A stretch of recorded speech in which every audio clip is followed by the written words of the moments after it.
Vai subir? Sobe aqui, eu acho que é melhor. Tá bom assim? Tá bom pra todo mundo?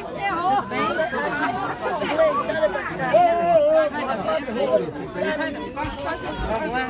Podemos começar? Podemos começar?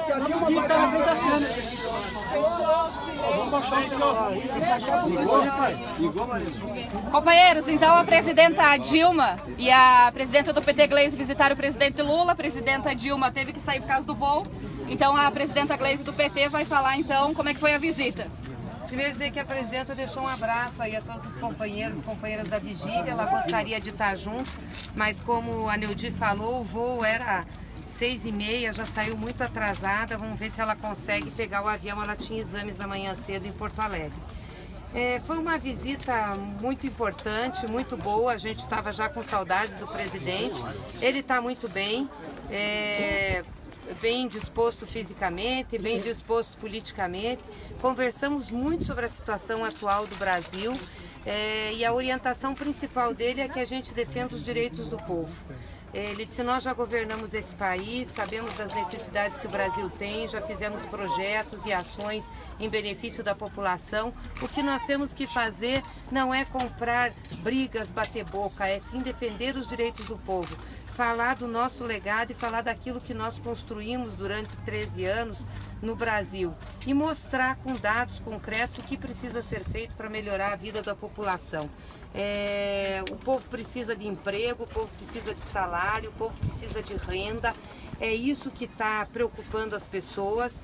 O Brasil precisa retomar o seu desenvolvimento, precisa de uma política consistente de crédito, uma política consistente de desenvolvimento da sua indústria. É sobre isso que nós temos que nos preocupar. E vocês, aí diz para mim, que estão no Congresso Nacional, precisam estar com as nossas bancadas posicionadas para analisar todas as propostas que vão ao Congresso, fazer um debate consistente e propor alternativas. Avaliar o cenário internacional, avaliar como o país está posicionado e saber que nós vamos ser sim a voz da população brasileira na defesa dos seus interesses. Nós temos uma votação expressiva, são 47 milhões de pessoas que depositaram o voto em Fernando Haddad e esperam que nós façamos essa defesa. Então o presidente está muito lúcido sobre o papel que nós temos que ter e sobre o posicionamento que o PT, que a oposição tem que ter nesse cenário no Brasil. Senadora, tem alguma medida em especial desses 3 dias de governo Bolsonaro que chame mais atenção, que preocupe mais o PT, o próprio presidente Lula? Eu acho que uma das mais preocupantes foi a questão do salário mínimo, em que se tinha uma oportunidade de fato, dar o aumento que estava no orçamento e houve um recuo. Depois, a medida provisória sobre a reestruturação administrativa. A questão da FUNAI é muito preocupante, você deixar um órgão como a FUNAI submetido ao Ministério da Agricultura. Portanto, a proteção das terras indígenas, dos índios, fica muito vulnerável. A questão da agricultura familiar.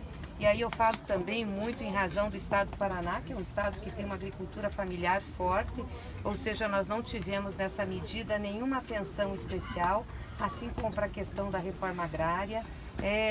A política de direitos humanos, aí contemplada a questão das mulheres, população LGBT, população negra também, foi retirada da estrutura dos ministérios, das secretarias que eram disponibilizadas para essas populações e que faziam uma luta afirmativa tão necessária num Brasil que traz tanto preconceito e tanto retrocesso ainda em relação a essas pessoas, né?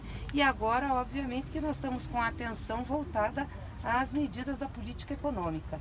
Nós não temos nenhuma concretude nisso, nós não sabemos o que vai ser feito na reforma da Previdência, nós não sabemos o que vai ser feito em termos de medidas de geração de emprego, medidas tributárias. O governo tem um discurso absolutamente vazio, ideológico, está levando a ideologia para o centro do Palácio do Planalto e não diz a que veio. E declarações, por exemplo, do ministro Onyx Lorenzoni, que diz que vai despetizar o governo, aquela exoneração de comissionados, né, a questão de libertar o Brasil do socialismo. Como que o senhor encara isso? Isso tudo é retórica e discurso de palanque. Eu quero saber como é que eles vão governar para o povo brasileiro. O que eles têm que dizer é quais são as medidas que nós vamos fazer para gerar emprego e melhorar a renda do povo brasileiro. Até agora não disseram nada sobre isso. Não sei se saíram as 50 medidas que eles iam anunciar hoje, depois da reunião ministerial. Mas não disseram como vão gerar emprego, não disseram como vão melhorar a renda, não disseram como vão posicionar o Brasil para fazer um melhor desenvolvimento. Então não adianta ficar fazendo discursos verborrágicos contra um inimigo que eles estão criando. Eles ganharam a eleição e vão fazer o que com o Brasil? Vão continuar brigando com o PT?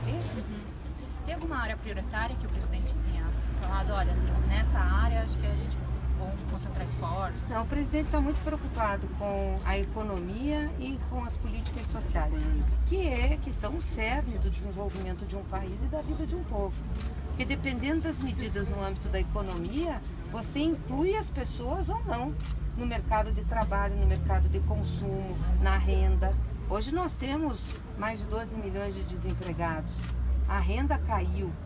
O salário mínimo, que poderia ter uma oportunidade de ser melhor reajustado, ele reduziu. Nós falamos de R$ 8. R$ 8 dá para comprar pão 3 dias. Mas dá para foi um aumento comprar real, quantos né, litros de leite? Um aumento real sem considerar o que tinha que ser reposto pelos aumentos não reais dados no passado. 1,79, se eu não me engano, era dessa recomposição. E foi um aumento real baseado numa inflação até novembro. A lei do salário mínimo fala 12 meses do ano anterior. Então nós tínhamos que considerar e fazer a previsão da inflação de dezembro. Foi assim que a gente sempre fez os reajustes dos salários mínimos, com a previsão do ano cheio. E depois você compensa no reajuste do ano seguinte, para maior ou para menor. Então ele teve uma oportunidade de mostrar à nação que podia dar aos mais pobres. Eu espero dar mais renda aos mais pobres. Eu espero que o Congresso Nacional tenha dignidade de corrigir isso. Nós apresentamos um projeto de decreto legislativo para assustar o decreto apresentado pelo Jair Bolsonaro, e o Congresso Nacional, que deu 16% de reajuste ao Judiciário, tem a oportunidade agora de mostrar que não vai tirar do pobre para tentar fazer equilíbrio fiscal. Senadora, a Vigília teve uma atividade de final de ano que reuniu mais de 2.000 pessoas. O presidente Lula ouviu? Ouviu, pediu para agradecer, soube que teve bastante gente aqui, ficou emocionado. Falamos para ele da faixa de 60 metros que foi estendida aqui na rua, falamos para ele das luzes na vigília, ele escutou os discursos, depois recebeu a filmagem também da leitura da carta, ele escutou as orações, pediu para agradecer muito. Ele disse que isso que mantém ele firme ali, porque sabe que tem gente junto com ele. Ele assistiu a posse pela TV? Não perguntei para ele se ele assistiu a posse. A gente tinha tanta coisa para falar que eu perguntei para ele sobre como ele estava achando esse momento, as posições do PT, como que ele estava encarando, e ele orientou no sentido que eu falei aqui para vocês no início. Quais os primeiros encaminhamentos que vocês agora na Câmara vão tomar com relação a essas medidas e que o Bolsonaro já fez de ontem para hoje? A primeira foi esse decreto legislativo sustando o decreto que ele fez de redução do salário mínimo em relação ao que o Congresso aprovou. Nós já fizemos uma avaliação crítica da medida provisória sobre todos os pontos que nós consideramos ruins e, obviamente, que vamos apresentar emendas recompondo o que nós achamos que é importante. E estamos esperando agora as próximas medidas. Nós estamos preparados com a nossa assessoria da bancada do Senado, da Câmara. Dia 14 nós temos uma reunião com essas assessorias, com os líderes da bancada, também com a Fundação Perseu Abramo e com o Instituto Lula, para organizar as nossas respostas às ações que vão ser apresentadas. Muito bem, gente. Muito obrigada.